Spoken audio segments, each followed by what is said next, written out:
10 cara santai ibu minimalis, bersih-bersih kamar mandi, bersih bebas kumuh. Sebelum lanjut lagi, jangan lupa untuk klik tombol subscribe, share, dan like ya. Makasih, dan kita lanjut sekarang.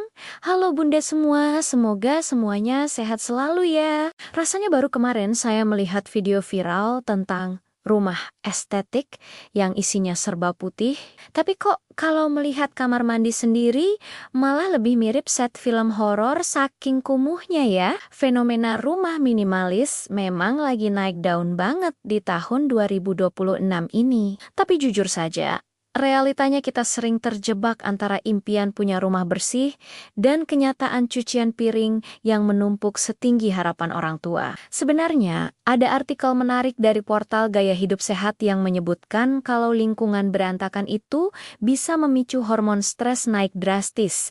Jadi, bersih-bersih kamar mandi itu bukan cuma soal sikat lantai, tapi soal menjaga kewarasan kita sebagai ibu-ibu. Makanya, hari ini saya mau bagi rahasia 10 cara santai biar kamar mandi kita bebas kumuh tanpa perlu merasa sedang ikut latihan militer atau drama air mata di depan bak mandi. Pertama, mari kita mulai dengan mindset paling sakti, yaitu lupakan kesempurnaan.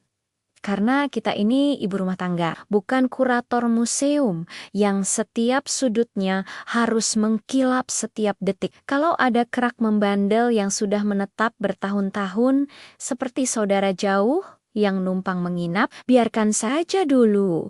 Tidak perlu dipaksa hilang dalam satu malam sampai otot lengan kita mau putus. Kedua, pakailah teknik cicil tipis-tipis saat kita sedang mandi atau buang air. Misalnya, sambil menunggu masker rambut meresap, kita bisa sikat satu sisi dinding saja tanpa harus merasa berdosa meninggalkan sisi lainnya. Ketiga, buang semua botol sampo atau sabun yang isinya tinggal kenangan alias sudah kosong melompati pagar. Karena tumpukan botol kosong itu sebenarnya adalah sumber utama kesan kumuh yang bikin mata perih. Cara keempat yang sangat membantu adalah menggunakan cairan pembersih yang bekerja sendiri. Jadi kita tinggal semprot, lalu ditinggal scrolling media sosial atau masak air buat kopi sebentar. Serius, ini salah satu life hack paling underrated di dunia perbersihan rumah. Kita tidak harus selalu jadi pejuang garis depan dengan sikat di tangan dan keringat bercucuran. Cukup semprotkan cairan pembersih ke area yang kotor, entah itu kerak di lantai, noda sabun di dinding, atau bagian wastafel yang mulai kusam. Lalu, beri waktu beberapa menit. Anggap saja kita sedang menggaji bahan kimia untuk kerja lembur, sementara kita mengambil jeda kecil untuk diri sendiri. Bisa duduk sebentar, tarik napas, cek notifikasi, atau sekadar menikmati suasana tanpa terburu-buru. Biarkan kimia bekerja keras sementara kita bekerja santai, karena hidup ini sudah cukup berat. Tanpa harus ditambah beban menyikat lantai sekuat tenaga, layaknya sedang ikut lomba tarik tambang antar RT. Bahkan kadang, semakin kita memaksakan tenaga, hasilnya tidak jauh beda dibandingkan kalau kita sabar menunggu reaksi cairan pembersih itu bekerja. Jadi, daripada capek di awal, lebih baik cerdas di strategi. Setelah didiamkan beberapa saat, kita tinggal bilas atau lap ringan.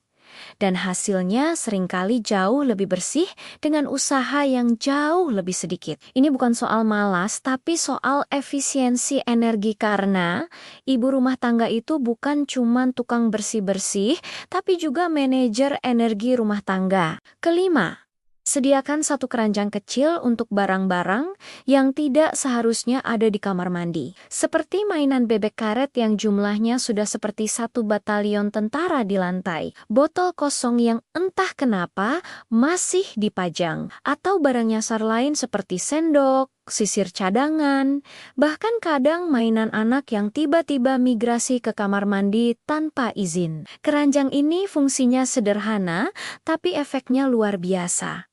mengumpulkan kekacauan kecil sebelum berubah jadi kekacauan besar. Jadi setiap kali kita melihat barang yang tidak pada tempatnya, tidak perlu langsung bolak-balik mengembalikannya ke lokasi semula. Cukup masukkan ke dalam keranjang itu dulu. Nanti, ketika sudah ada waktu atau tenaga, kita bisa sekalian operasi bersih-bersih dan mengembalikan semua barang ke tempatnya masing-masing. Ini menghemat waktu, tenaga, dan yang paling penting, mengurangi rasa jengkel melihat kamar mandi yang terlihat penuh dan berantakan. Karena kadang yang bikin stres itu bukan kotorannya, tapi visual berantakan yang terus-terusan teriak minta dibereskan. Keenam, rutinlah mengganti keset kain yang sudah lembab dan bau apa. Karena keset yang dekil itu adalah pintu gerbang menuju suasana rumah yang terasa suram dan tidak terurus sama sekali. Keset itu sering diremehkan,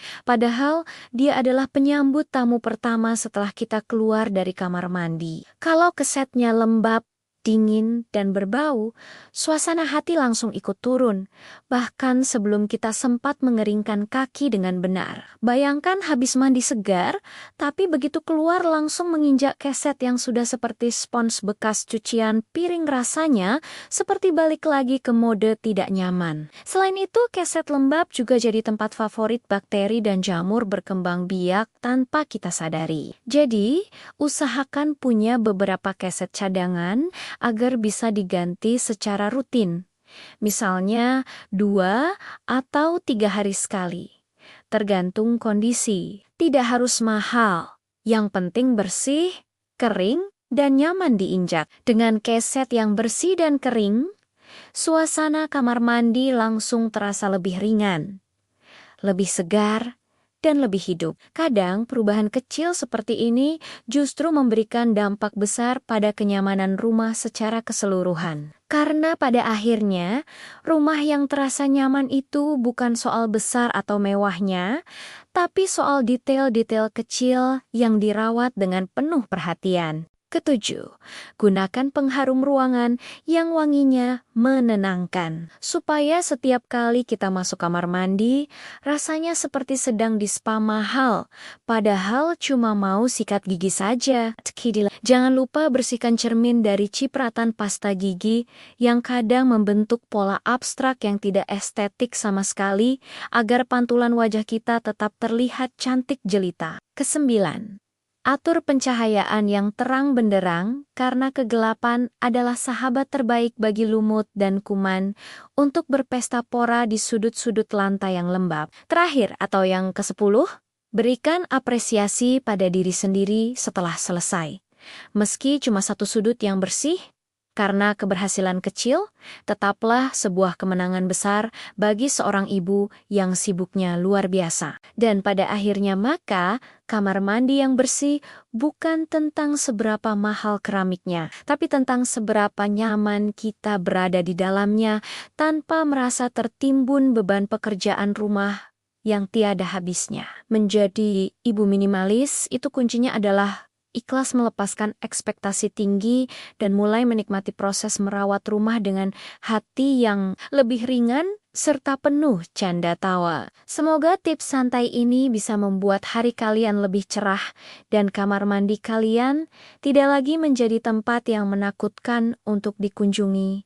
Saat tengah malam tiba, mari kita bangun optimisme bahwa rumah yang rapi itu sangat mungkin dicapai tanpa harus kehilangan kebahagiaan atau waktu istirahat yang sangat berharga bagi kesehatan mental kita semua. Tetap semangat para pejuang kebersihan, karena satu sikat hari ini adalah satu langkah menuju rumah yang lebih tenang dan damai untuk keluarga tercinta di masa depan nanti. Terima kasih sudah menemani curhat dan ceritaku sampai akhir. Sampai ketemu lagi di episode video berikutnya. Salam semangat Bunda semua.